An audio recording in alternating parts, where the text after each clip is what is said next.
J'ai fait le lycée technique Boycon. J'ai été recruté ici en tant qu'ouvrier mécanicien. J'ai participé activement à l'installation des machines et à la fin, j'ai été promu en tant que technicien de maintenance et chef d'équipe. Je suis titulaire d'un diplôme de technicien en fabrication mécanique au lycée technique Koulibaly de Cotonou. Aujourd'hui, je travaille ici grâce à mes compétences acquises au lycée. Le pilotage de drones nous a permis de faire la cartographie des superficies et aussi de détecter les maladies et les ravageurs présents dans nos différents champs. Ces parcours illustrent une réalité nouvelle. Grâce à l'enseignement technique, nos jeunes construisent leur avenir et celui de leur pays.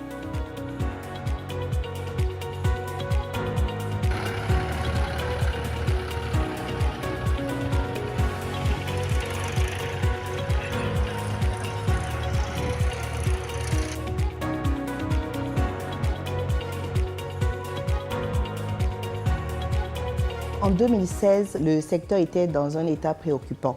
Une faible visibilité, une marginalisation des politiques éducatives, des programmes inadaptés et des infrastructures vétustes. Donc, le FTP, l'enseignement et la formation technique et professionnelle, était perçu quasiment comme une voie de repli pour les élèves qui étaient en difficulté. Et le dispositif était fragmenté et inégalement réparti sur le territoire, privant ainsi de nombreux jeunes, surtout dans les zones rurales, d'une formation de qualité. Le diagnostic 2017-2018 a mis en évidence une gouvernance défaillante et sans réelle vision stratégique. Des curricula obsolètes, peu connectés aux besoins du marché, une insertion professionnelle quasi inexistante pour les diplômés. Donc ces constats ont justifié la nécessité de mettre en œuvre des réformes profondes. Le gouvernement a souhaité qu'on lance des études de faisabilité dans les 5 secteurs économiques prioritaires que sont l'agriculture, le numérique, le tourisme, hôtellerie et restauration, le cadre de vie, infrastructure et transport, l'artisanat et l'énergie. Donc ces études de faisabilité étaient lancées et avaient pour objectif d'identifier le besoin d'emploi à l'horizon 2030, par conséquent les besoins de formation. C'est ça qui nous a permis de travailler pour savoir quel type d'établissement nous allons mettre en place et combien d'établissements nous allons mettre en place pour effectivement inverser la tendance pour que notre économie puisse disposer des ressources humaines de qualité. Conscient que la jeunesse est la plus grande richesse nationale, le gouvernement du Bénin mise résolument sur le savoir-faire des jeunes. D'importants investissements ont été consentis. Construction et réhabilitation de lycées techniques modernes, équipement en matériel de pointe, refonte des curricula pour mieux répondre aux besoins réels du marché de l'emploi. Le PAG 1, donc la première phase, a posé les bases d'un changement structurel, c'est-à-dire l'adoption de la stratégie nationale de l'EFTP en 2019, la création de l'Agence de développement de l'enseignement technique, donc l'ADET, comme cadre institutionnel, la refonte donc des curricula et l'introduction de l'alternance, la mobilisation aussi des financements, surtout les financements extérieurs, et maintenant la mise en place d'une gouvernance orientée performance. La réforme, c'est 3 éléments réunis. Il y a le bâtiment qui va habiter avec les équipements, il y a les enseignants qui vont être forts, qui vont animer la formation, et il y a les programmes de formation qui vont dire. Il fallait changer effectivement l'approche entre l'école et l'entreprise, puisque désormais, c'est pour l'entreprise que nous formons. Donc, plus de proximité entre l'entreprise, donc le milieu professionnel et le milieu éducatif. Ce rapprochement doit pouvoir induire le changement de programme de formation pour que le contenu de formation soit en adéquation avec ce que veut désormais le marché du travail.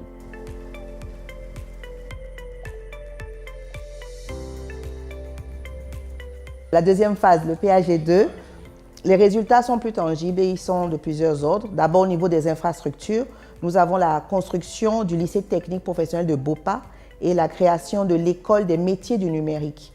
Et pour ce qui est des équipements, il y a des laboratoires modernes, le plateau technique de l'UMN. La voie s'ouvre désormais aux métiers d'avenir, au secteur stratégique, porteur de prospérité et de transformation nationale. L'école des métiers numériques est particulièrement chanceuse parce que le gouvernement a mis gracieusement à notre disposition un laboratoire de classe vraiment internationale qui nous permet de former correctement nos étudiants. Ce laboratoire est équipé des équipements de dernier cri. L'école a été créée depuis 2020 par décret pris en Conseil des ministres. Et sa mission principale, c'est faire du Bénin un pôle de développement numérique au Bénin et dans la sous-région. Former la jeunesse dans les nouveaux métiers du numérique pour leur donner une chance d'avoir leur premier emploi. Je fais ma formation de référent digital à l'UMN pour devenir référence dans la communication, la transformation des entreprises dans le digital.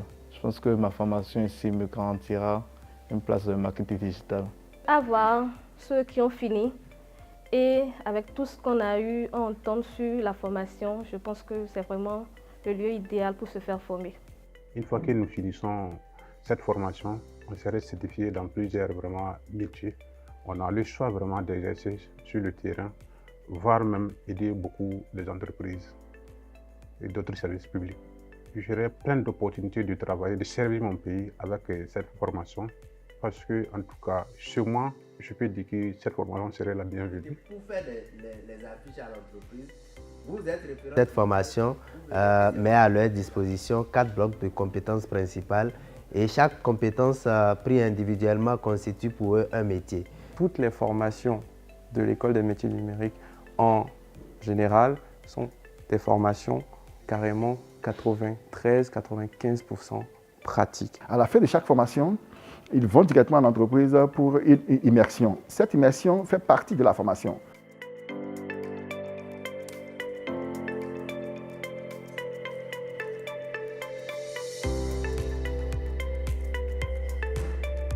Ce qui a bougé, c'est que nous avons fondamentalement organisé en 2024 ce qu'on peut appeler le symposium du secteur privé sur les rôles et responsabilités que le gouvernement entend leur assigner dans la conduite de sa réforme.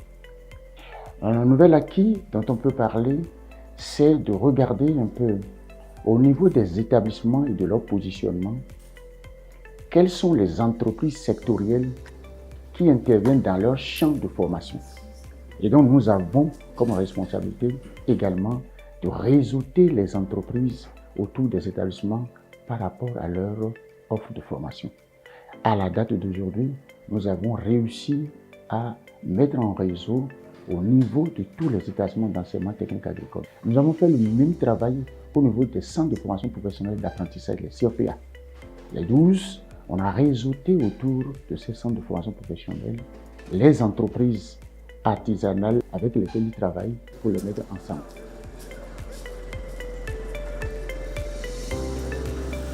Les enseignants sont au cœur de cette révolution silencieuse mais profonde. Sur le plan des ressources humaines, je peux évoquer le recrutement de 662 aspirants enseignants, la formation de 70 inspecteurs et de 273 conseillers pédagogiques, le renforcement de capacités de 150 gestionnaires d'établissements. Le gouvernement a donné les orientations afin que 60 élèves professeurs certifiés soient recrutés et 24 ont été mis en formation en France. Et ces 24-là sont arrivés depuis le mois de juillet dernier et sont actuellement sur le territoire national. En France, nous avons reçu la compétence d'être formateur des formateurs. Je peux intervenir en maintenance des véhicules de transport routier. Je peux intervenir en maintenance des engins de travaux publics. Pour les 670 qui ont été recrutés en 2022 dans le domaine de l'agriculture, ils ont été formés à l'Université nationale d'agriculture de Kétou avec l'appui de l'expertise de l'Université de KwaZulu-Natal. L'objectif est clair. Offrir aux jeunes béninois des formations pratiques adapté aux exigences de l'économie contemporaine et capable de stimuler l'innovation sur toute l'étendue du territoire. Nous avons acquis des pratiques que nous n'aurions jamais espérées et que nous comptons vraiment mettre à contribution des jeunes apprenants des lycées techniques agricoles. Nous avons au total 12 métiers. Chacun de nous est spécialisé de façon pointue dans telle activité. Ce n'est plus pas comme le passé. Aujourd'hui, quand chacun de nous sommes aguerris, habilités à développer des compétences réelles, visibles sur le terrain dans ce métier-là. La phase technique nous a permis d'avoir des compétences en agriculture de précision. Et c'est des compétences bien pointues. Nous avions eu à installer un plateau technique qui nous a permis de maîtriser les différentes étapes de l'installation de chaque culture. Les jeunes sortiront avec un profil de réels professionnels des métiers et non des diplômés sur papier. Grâce au PAG, l'ANSET a eu son site. En 3 ans, l'effectif est passé de 672 à un peu plus de 1600. Tous les enseignants qui sont dans nos lycées techniques sont formés ici. Un étudiant qui sort de l'ANSET a une triple casquette. Il est d'abord formé de préférence pour aller enseigner dans nos lycées techniques, mais il n'enseigne que ce qu'il a appris. Il n'enseigne que ce qu'il est dans le domaine technique. Deuxièmement, les produits de l'ANSET peuvent se retrouver dans les entreprises publiques comme privées. Et troisièmement, ils peuvent s'auto-employer parce qu'ils ont une formation au métier.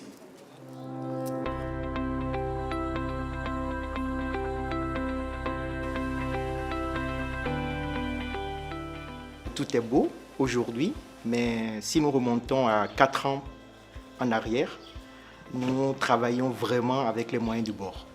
Vous n'avez ni labo, ni atelier, ni salle informatique. Qui parle de GED dit utilisation d'un certain nombre de matériels, notamment le matériel devant servir à la numérisation. Vous avez ici 2 scanners. L'objectif, c'est que vous soyez en mesure de manipuler n'importe quel matériel. Désormais, dans nos enseignements, après les cours théoriques, nous allons en simulation d'abord.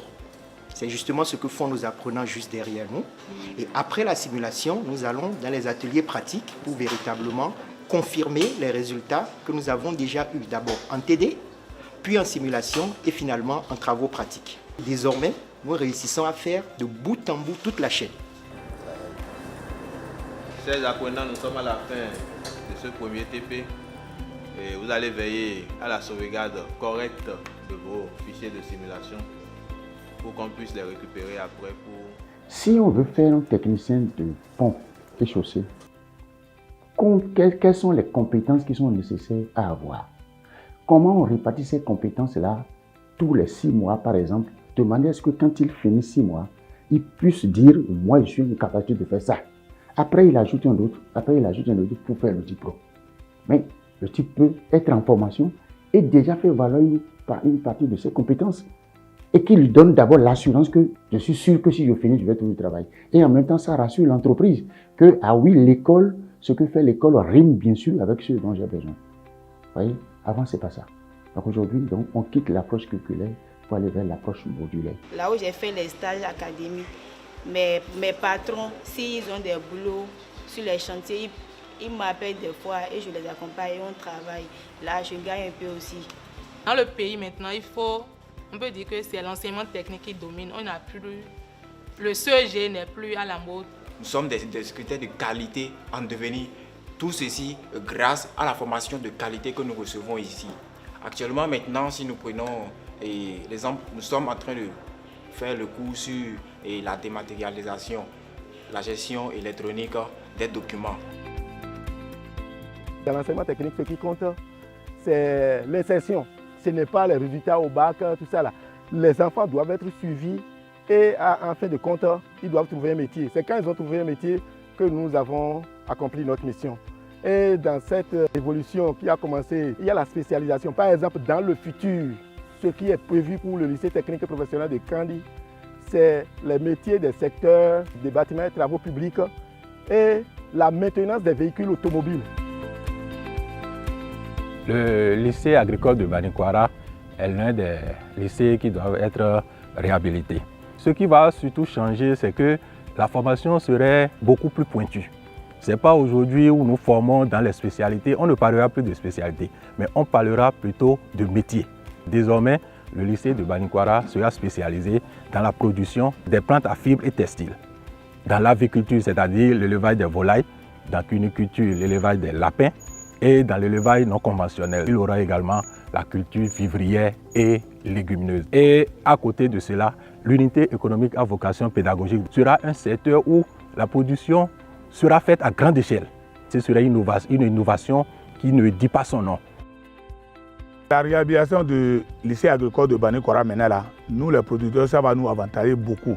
Parce que si tu es un cultivateur, tu peux prendre ton enfant pour amener à lycée agricole, de lui former. Et lui-même, s'il vient à la maison, il va te prendre à cultiver pour que ton rendement soit élevé, quoi.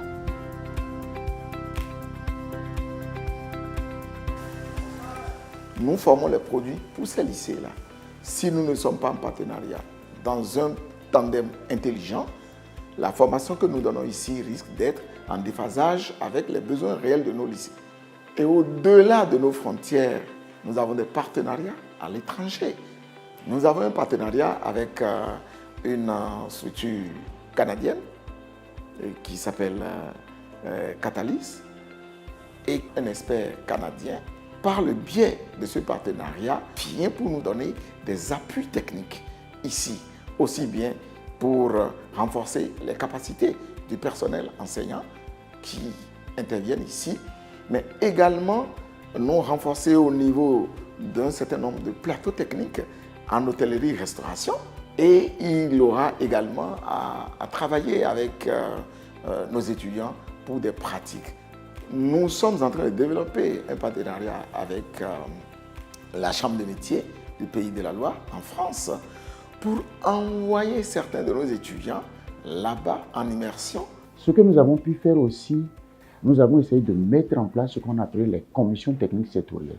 C'est-à-dire pour chaque secteur d'activité, on a identifié qui sont les acteurs clés économiques qui doivent peser dans la prise de décision en matière de l'orientation, de formation, pour que ce qui va se donner dans nos établissements corresponde le mieux possible aux besoins du secteur économique. L'État national de concertation pour la promotion de l'Éthiopie a essayé de mettre en place à l'échelle des territoires, c'est-à-dire les départements, ce qu'on appelle les comités locaux d'appui à la promotion de l'Éthiopie. Et ces comités locaux ont pour responsabilité d'analyser à l'échelle du territoire quels sont les besoins en formation pour pouvoir les remonter au niveau national. Aujourd'hui, des milliers de jeunes filles et garçons bénéficient de ces opportunités nouvelles. Ils acquièrent des compétences concrètes, trouvent plus facilement des stages, s'insèrent sur le marché du travail. Beaucoup deviennent entrepreneurs, contribuant à bâtir un Bénin moderne et compétitif. Les résultats sont encourageants. Par exemple, 100% des 151 diplômés de l'UMN ont trouvé un emploi. C'est un exemple concret. La G10 est devenue en quelque sorte aussi un débouché, ou en tout cas en train de devenir un débouché majeur pour les jeunes techniciens dans des métiers tels que l'électricité industrielle, la mécanique, l'agroalimentaire ou encore les BTP.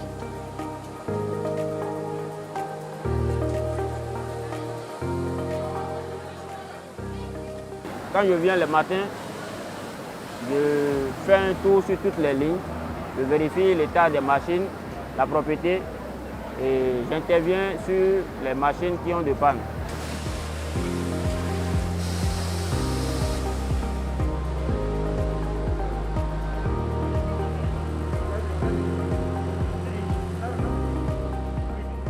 Je suis électrotechnicien.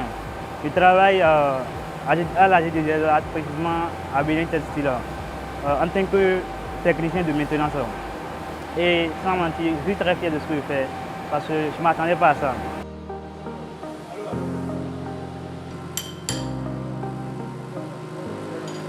Je suis diplômé de l'Institut national de technologie industrielle de l'OCOSA. Avec la formation que j'ai reçue en technique avant de venir ici, ça m'aide à faire face aux défis réguliers chaque jour en face des machines et également dans le management de mon équipe. Je pense qu'avec la révolution industrielle du Bénin en ces décennies, il est quasi impossible de faire la technique et de chômer.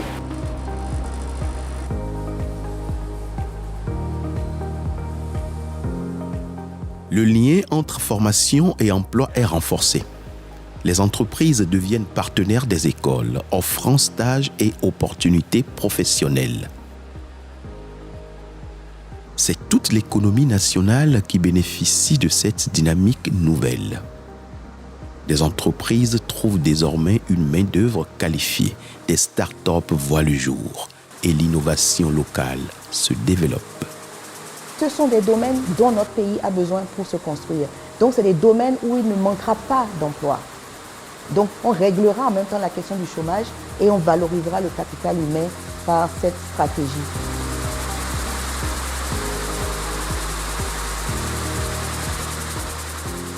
Nous avons eu des artisans qui ont travaillé au chic sur un matériau qu'on appelle le GeaFlex, qui ont vraiment bien travaillé. Vous avez vu les infrastructures du chic. Dès qu'ils ont fini, ils ont été recrutés au Maroc. Ils sont actuellement sur un chantier d'un grand hôpital au Maroc pour dire qu'en fait, l'opportunité de l'emploi, ce n'est même pas exclusivement réservé au Bénin. Ça peut les emmener par l'excellence qu'ils auront acquis, par la spécificité des métiers qu'ils auront acquis, à voyager, à avoir des opportunités un peu partout. L'enseignement technique devient clé du développement et de l'autonomie nationale.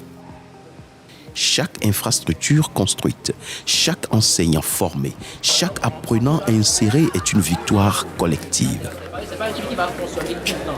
Le processus d'édification d'une nation moderne et prospère suit résolument son cours.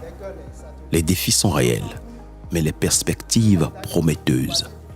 Pour ce qui concerne les chantiers qui restent, je peux évoquer en priorité l'achèvement de la couverture nationale avec les lycées techniques dans toutes les régions, la finalisation des grandes infrastructures en cours, le renforcement de la formation des formateurs et l'approche numérique, la mise en place du système national de certification professionnelle reconnu dans la sous-région et la consolidation du lien formation-emploi et promouvoir l'auto-emploi des jeunes. Actuellement, avec l'accord du gouvernement, nous sommes dans la dynamique de recruter à peu près 320 à envoyer à l'extérieur pour leur formation.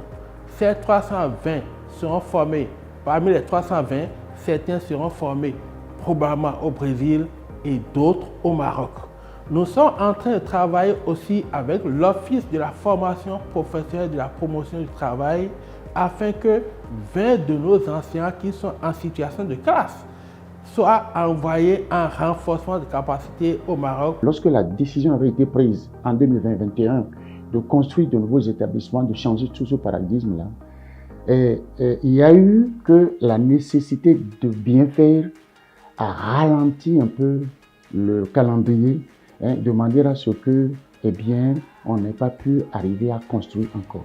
On n'a pas travaillé sur du factuel, ça c'est encore une chose, mais sur le soft, il y a plein de choses qui ont été faites, c'est-à-dire tout ce qui concerne un peu les trucs qu'on ne voit pas. L'amélioration de l'employabilité de ceux qui vont être formés désormais dans ces établissements-là.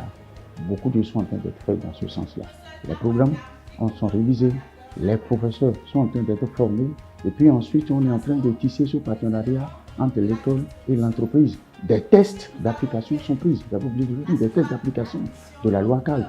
Et cette loi cadre a forcément des implications en termes de prise de décret, en termes de prise d'arrêté. Il y a un décret qui est pris pour le statut des établissements.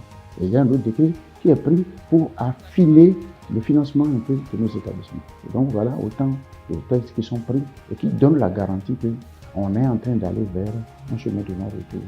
C'est un gouvernement responsable.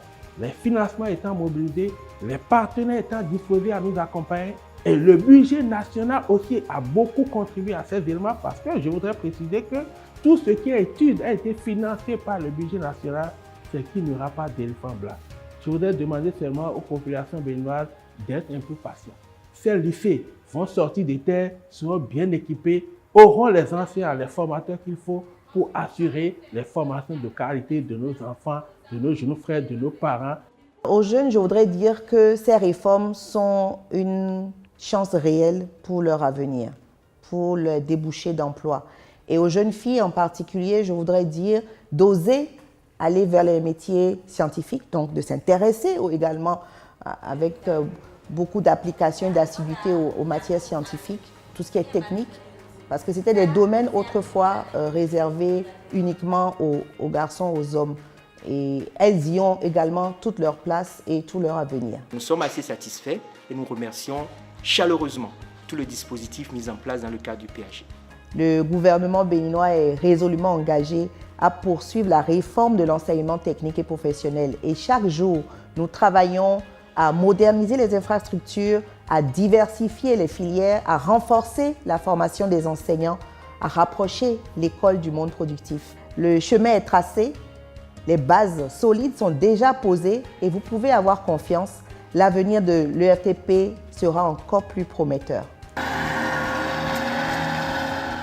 Former, bâtir, transmettre. La jeunesse est en marche et c'est tout un pays qui avance. Avec détermination, le Bénin prépare aujourd'hui les bâtisseurs de demain.